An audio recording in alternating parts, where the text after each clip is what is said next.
புதிய காரியத்தை செஞ்சுட்டு தான் வந்தார். விடியற்கால வழியில் வீட்டுக்கு அந்த மருத்துவமனைக்கு போயிட்டார். கண்ணால் பார்க்குறாங்க. எப்படி பார்க்குறாங்க?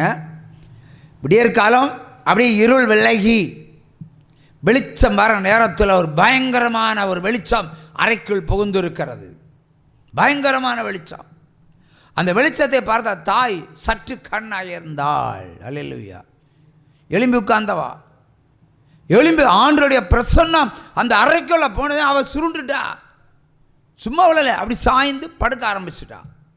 ஆனால் பார்க்கிறாள், ஒரு அயர்ந்த நித்திரையை கொடுத்த தேவன் அப்படியே கடந்து போய் இந்த தாயை ஒரு முறை பார்த்து விட்டு அப்படியே கடந்து போய் படுக்கையில் மொட்டையடிக்கப்பட்ட அந்த சகோதரியை, ஒரு 18 வயசு 19 வயசு வாலிப ஸ்திரியை தலையை அப்படியே தூக்கி தன்னுடைய மடியில் போட்டு மொட்டை தலையை தடவி கொடுத்த என் தேவன். உச்சம கையை தட்டலாமா? அங்கே சொன்னாரு, நீ கலங்காதே என்று அந்த பிள்ளை இடத்துல. அவ்வளோதான். நீ கலங்காதேன்னு சொல்கிறதுக்கு பரலோகத்தில் இருந்து மருத்துவமனைக்கு வந்து ஒரு அறைக்கு சென்று அந்த பிள்ளையை தூக்கி மடியில் போட்டு மொட்டை தலையை தடவி கொடுத்துட்டு நீ கலங்காதுன்னு சொல்லி வெளியே போயிட்டார். வெளியே போனது வெளிச்சம் போச்சு. அவர் கொண்டு வந்த வெளிச்சம் அப்படியே திரும்ப போயிடுச்சு. அப்படியே போனதும் இந்த அம்மாவுக்கு முழிப்பு வந்துடுச்சு.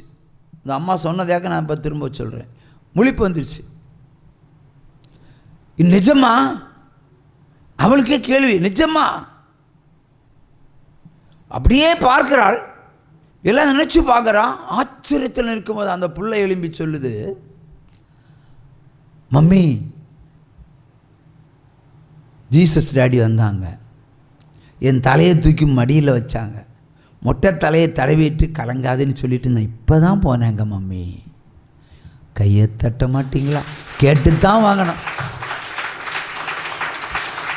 அல்லேலூயா. இப்போதான் போனேன். அப்போ 2 பேர் ஒரே தரிசனத்தை பார்க்கிறார்கள். நடந்ததை தாய் சொல்லுகிறாள், மொட்டை தலைவை தடவின அந்த காரியத்தை மகள் சொல்லுகிறாள். இனி அடுத்த கட்டம், எனக்கு பிரச்சனை கேன்சர் தானே, அடுத்த கட்டம் என்ன நடக்குன்னு பார்க்கலாம். 9:30 மணிக்கு வழக்கமாக ரவுண்ட்ஸ் டாக்டர்ஸ் வர்றாங்க. இந்த புள்ள சொல்லுது, எனக்கு ட்ரீட்மெண்ட் வேண்டாம், ஏசப்பா என்ன தொட்டாச்சு, என்னை செக் பண்ணுங்க, என்னை செக் பண்ணுங்க, பிளட் கேன்சர் ஆகும், என்னை செக் பண்ணுங்க. ஆமா, உன்னைத்தான் எப்போவுமே செக் பண்ணி அவர் விழாவாரியார் ரிப்போர்ட்டு தொங்க விட்டுருக்கு, எக்கச்சக்கம். இனி என்ன செக் பண்ணுறேன், ஏன் இப்படி பேசுகிற? அதெல்லாம் எனக்கு தெரியாது, நான் ஏசப்பா என் தலையை தொட்டார், என்ன செக் பண்ணுங்க. செக் பண்ண வர வியாதி இருந்தால் மருந்து தாங்க, இல்லைன்னு வேண்டாம். ஏனென்றால் அந்த மகளுக்கு இந்த தரிசனத்துக்கு பிறகு ஒரு உற்சாகத்தினுடைய வல்லமை, ஒரு அபிஷேகத்தினுடைய வல்லமை, ஒரு அக்கினிய வல்லமை, ஜீவனுள்ள சரீரமாக மாறினபடியினால் ஏற்பட்டனால் அவள் பேசுகிறாள், வல்லமையினால் பேசுகிறாள். பாம்பால பேசல, கர்த்தருடைய வார்த்தையால் பேசுகிறாள். டாக்டர் திரும்ப போய் மறுபடியும் செக்கப்புக்கு உத்தரவு போட்டார். பார்த்தா ஜெனரல் பிளட் கேன்சர் இல்லை. திரும்ப டாக்டர் ஓடி ஓடி வர்றாரு, என்னம்மா இங்கே நடந்தது? உன் பிளட்டில் கேன்சர் செல்லே காணோமே. You are perfectly all right, you are perfectly all right. ஏசப்பா வந்தா விடுதலை, ஏசப்பா தொட்டா விடுதலை. அல்லேலூயா. அப்பா பிதாவே அன்பான தேவா, அருமை இரட்சகரே, ஆவியானவரே, என் அப்பா பிதாவே அன்பான தேவா, அருமை. ஒரு கேன்சர் பேஷண்ட் பிரான்சிஸ் என்பவரை கர்த்தர் தொடுகிறார். அல்லேலூயா. என் அப்பா பிதாவே அன்பான தேவா, அருமை இரட்சகரே, ஆவியானவரே,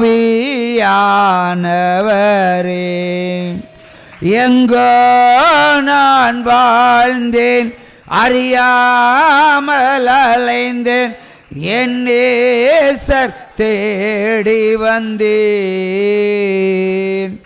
எங்கோ நான் வாழ்ந்தேன், அறியாமல் அலைந்தேன் என் நேசர் தேடி வந்தீர். நெஞ்சார அணைத்து முத்தங்கள் கொடுத்து நிழலாய் மாறிவிட்டீர். என் நெஞ்சார அணைத்து முத்தங்கள் கொடுத்து நிழலாய் மாறிவிட்டீர். நன்றி உமக்கே நன்றி என் அப்பா பிதாவே அன்பான தேவா அருமை இரட்சகரே.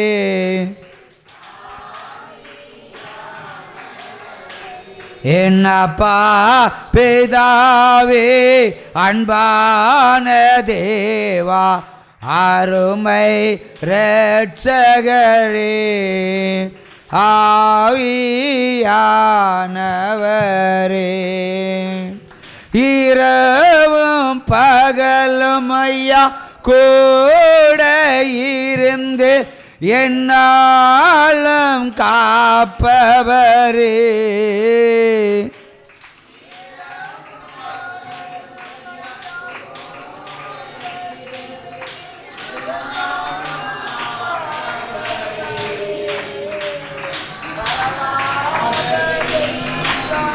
மாறாத நேசர் மகிமைக்கு பாத்திரரே. என்னை மறவாத தெய்வம் மாறாத நேசர் மகிமைக்கு பாத்திரரே. நன்றி உமக்கே நன்றி என் அப்பா பிதாவே அன்பான தேவா அருமை இரட்சகரே.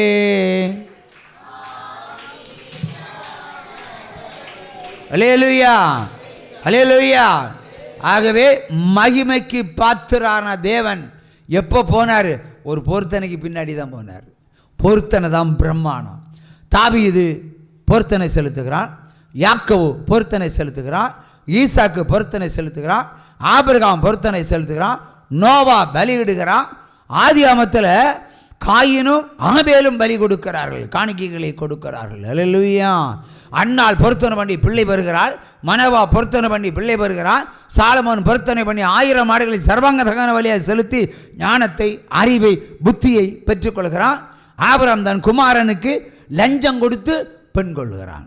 அது நகை நட்ட முன்னாடி அனுப்பி, அது வேலைக்காரன்ட்ட கொடுத்து அனுப்பி, அதோ கர்த்தருக்கு செலுத்துகிற பொருத்தனை. ஹல்லேலூயா. பொண்ணு எங்கே இருக்குன்னே தெரியாது பாருங்க. பொண்ணு எங்கே இருக்குன்னே தெரியாது. உனக்கு பொண்ணு எங்கே இருக்குன்னு தெரியுமாடே?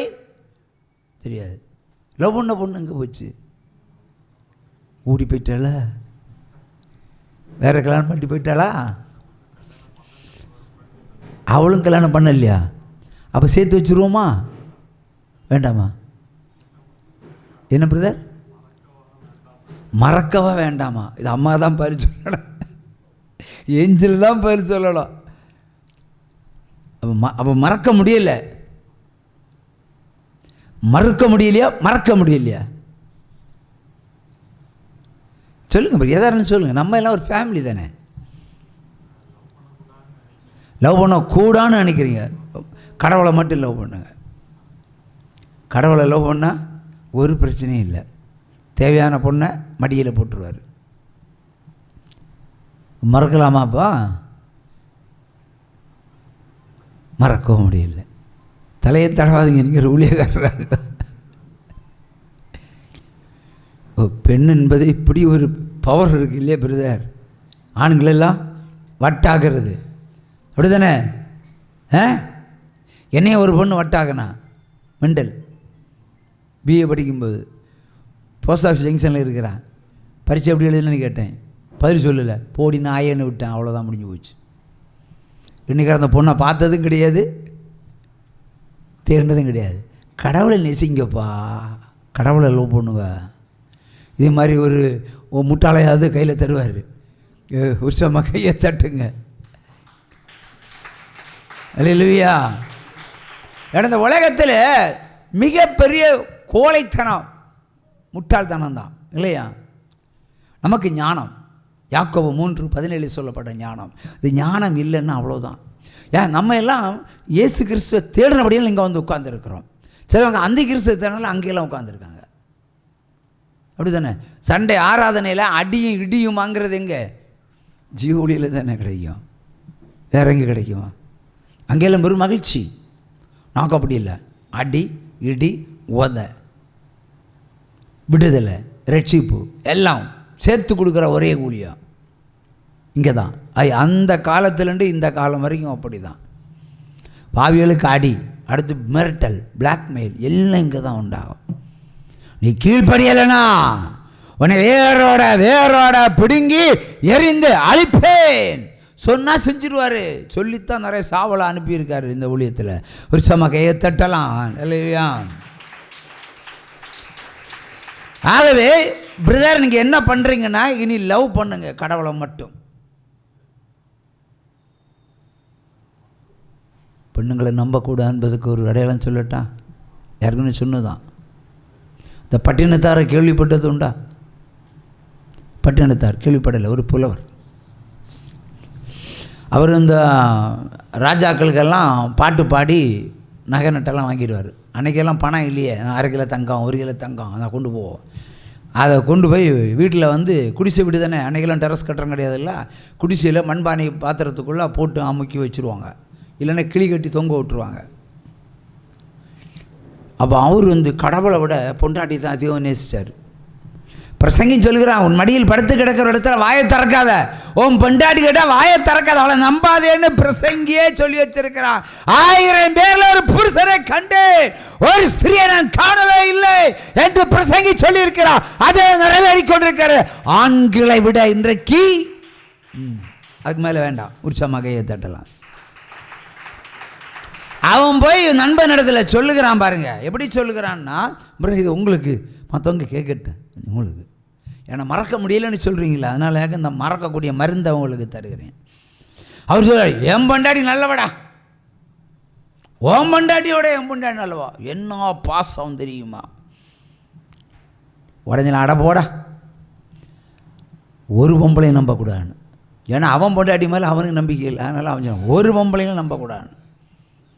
பணம் இல்லைன்னா புருஷமார்களுக்கு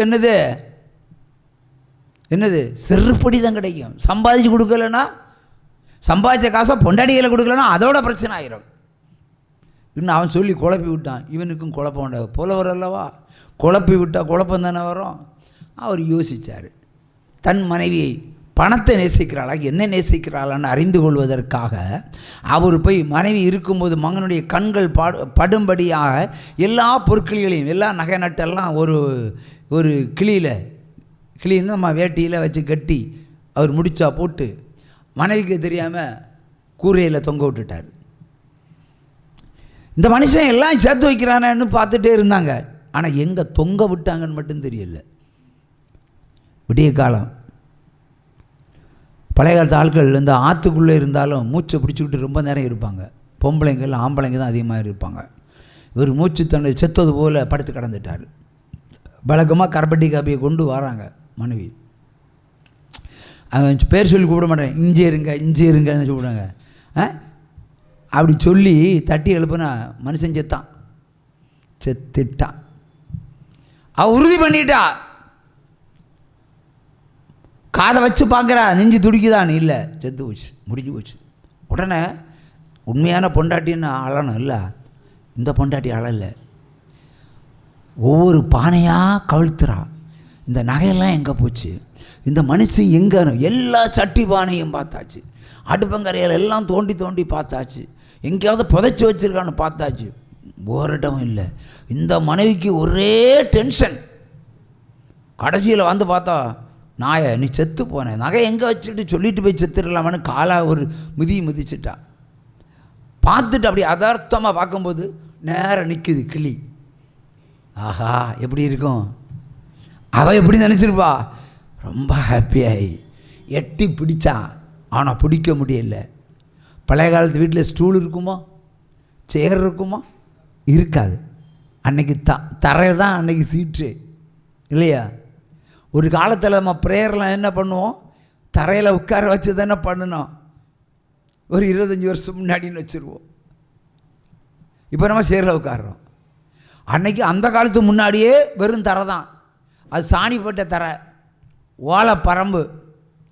அவள் பார்த்தா எட்டலையே, இந்த மனுஷன் எங்கே எட்டாத அளவில் கட்டி தூக்கி போட்டிருக்கான். ஒரே வழி, அவன் நெஞ்சு மேலே ஏறிந்துன்னா எட்டும். யார்? பட்டினத்தார்க்க நெஞ்சு மேலே ஏறிந்துன்னா எட்டும். அவள் ஏறினாள், எட்டினாள், பிடித்தாள், அதை கிளி அவிழ்த்ததும் எளிமை உட்கார்ந்தான். எப்படி இருக்கும்? விலவலத்து போயிருப்பா இல்லை? விலவலத்து போய் அப்போ நீ என்ன என் போனேன்னு தெரிஞ்சு என் நெஞ்சு மேலே சவிட்டி என்னை விட பெருசா உனக்கு நகை. பொண்டாட்டி வேண்டாம் இல்லிட்டு போய் ஒரு பாட்டு எழுதினான். ஆற்றை நம்பலாம், காற்றை நம்பலாம், கடலை நம்பலாம், கடல் அலைய கூட நம்பலாம், பாம்பை நம்பலாம், சீரும் பாம்பை கூட நம்பலாம், ஆனா சேலை கட்டின மாந்தரை ஒரு காலம் நம்பாதுன்னு சொல்லிட்டு போயிட்டான். ஒரு பாட்டு. பெண்களை இழிவுபடுத்தல, ஒரு எக்ஸாம்பிள், உதாரணம். உச்சமா கையை தட்டலாமா? உங்க காதல் இன்றோட கருகி போயிருக்குன்னு நினைக்கிறேன். கருகிச்ச அதை நீ தண்ணி ஊற்றி தேத்தணுமா?